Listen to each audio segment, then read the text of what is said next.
मुलाकात करेंगी।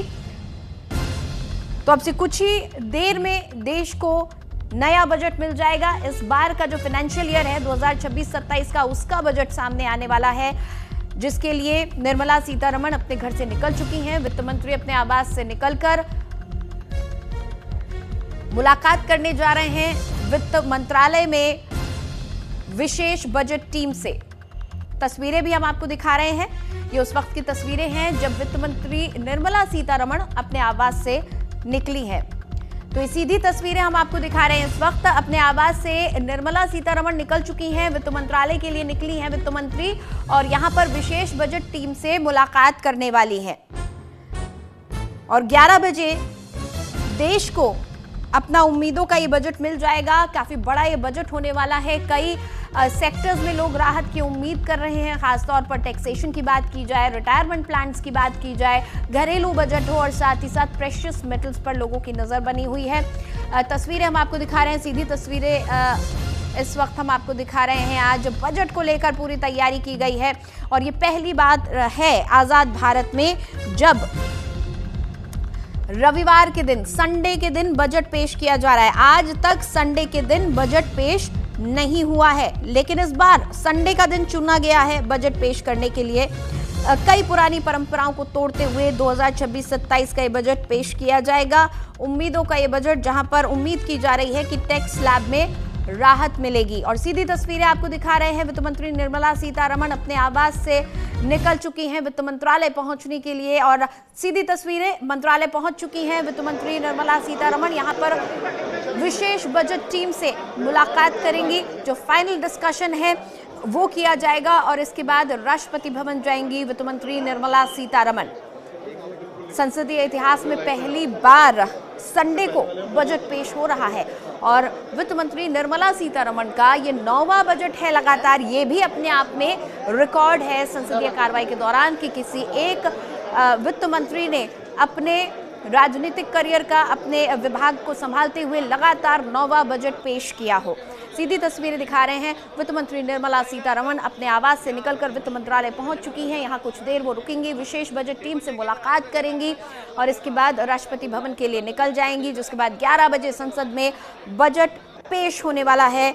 2026-27 का ये बजट, जिसमें आज लोगों को उम्मीद है कि न सिर्फ देश के अंदर व्यवस्थाएं बेहतर होंगी, बल्कि जो तमाम अनस्टेबल जियोपॉलिटिक्स दुनिया भर की इस वक्त चल रही है, उससे भी मुकाबला करने में भारत का ये बजट देश की मदद करेगा। एक तरफ अमेरिका ने टैरिफ लगाए हुए हैं, दूसरी तरफ कई देशों के बीच जंग छिड़ी हुई है, जंग के हालात बने हुए हैं। ऐसे में भारत एक स्टेबल, एक स्थिर राष्ट्र के तौर पर उभर रहा है। लगातार अपने लोगों को बेहतर पॉलिसीज देकर देश को तरक्की की तरफ ले जा रहा है। बहुत खास ये बजट है क्योंकि इस वक्त दुनिया भर में अनस्टेबल बनी हुई है कंडीशंस। विशेष बजट टीम से मुलाकात करने के लिए वित्त मंत्री सीतारमण मंत्रालय पहुंच चुकी हैं और आपको बता दें कि कोर ग्रुप के साथ ये अंतिम बैठक है वित्त मंत्रालय में वित्त मंत्री निर्मला सीतारमण की 2026-27 के बजट को पेश करने से पहले। अब से हमने आपको बताया कि ये आखिरी बैठक है, फाइनल मुलाकात है विशेष बजट टीम से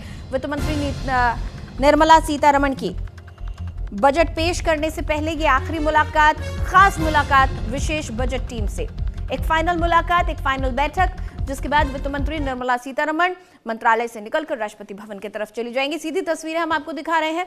2 तस्वीरें इस वक्त हम आपको दिखा रहे हैं। पहली तस्वीर वित्त मंत्रालय की है और दूसरी तस्वीर उस वक्त की है जब अब से चंद मिनट पहले वित्त मंत्री अपने आवास से निकली थी और मंत्रालय की तरफ उनका ये कारवां बढ़ा था।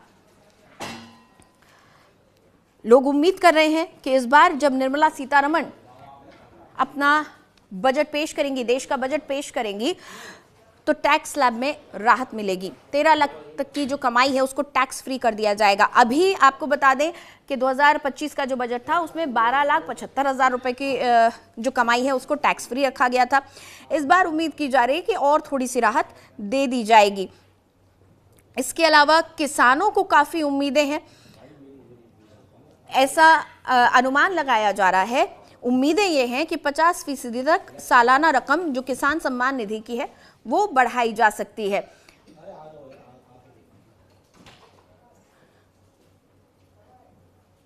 क्योंकि भारत एक कृषि प्रधान देश है, ऐसे में किसानों की सुविधाएं, किसानों का उत्थान, किसानों का बजट बहुत मायने रखता है कि कृषि को किस तरीके से और बढ़ाया जा सके।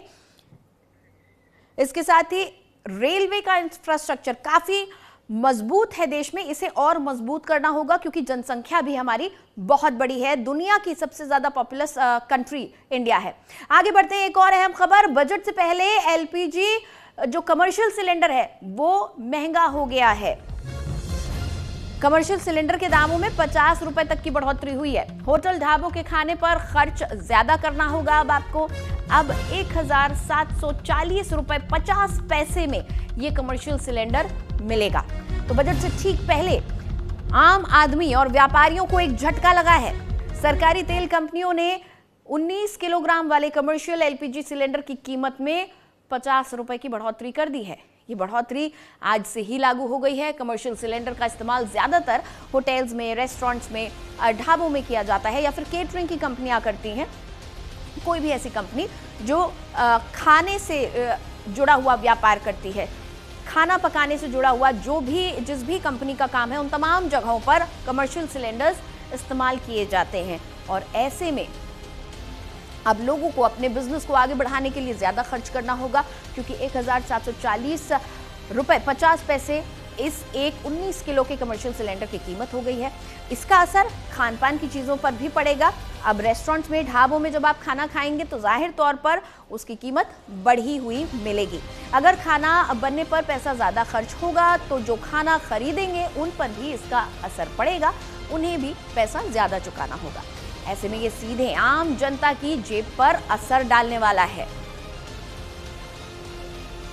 तो अगर आप भी बाहर खाना खाने के शौकीन हैं, रेस्टोरेंट्स, ढाबों में खाना खाने के शौकीन हैं, स्विगी, जोमेटो से खाना ऑर्डर करते हैं, तो बहुत संभव है कि आज से ही आपके पसंदीदा डिशेस की कीमत बढ़ चुकी होगी क्योंकि कमर्शियल सिलेंडर के दाम में 50 रुपए प्रति सिलेंडर की कीमत बढ़ा दी गई है। यह सिलेंडर अब 1740 रुपए 50 पैसे प्रति सिलेंडर के हिसाब से मिलेगा। तमाम जो तेल कंपनियां हैं, सरकारी तेल कंपनियों ने अपना सिलेंडर्स का दाम बढ़ा दिया है और आज से ही कमर्शियल सिलेंडर के बढ़े हुए दाम लागू हो गए हैं।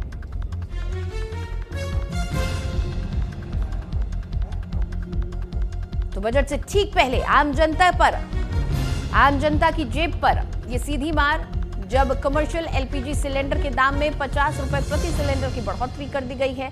यानी अब अगर आप होटल, ढाबों, रेस्टोरेंट्स में खाना खाएंगे तो आपको भी ज्यादा पैसा खर्च करना होगा क्योंकि अगर खाना पकाने में पैसा ज्यादा खर्च हो रहा है तो जाहिर तौर पर उस पके हुए खाने को खरीदने वालों को भी जेब थोड़ी और ढीली करनी पड़ेगी।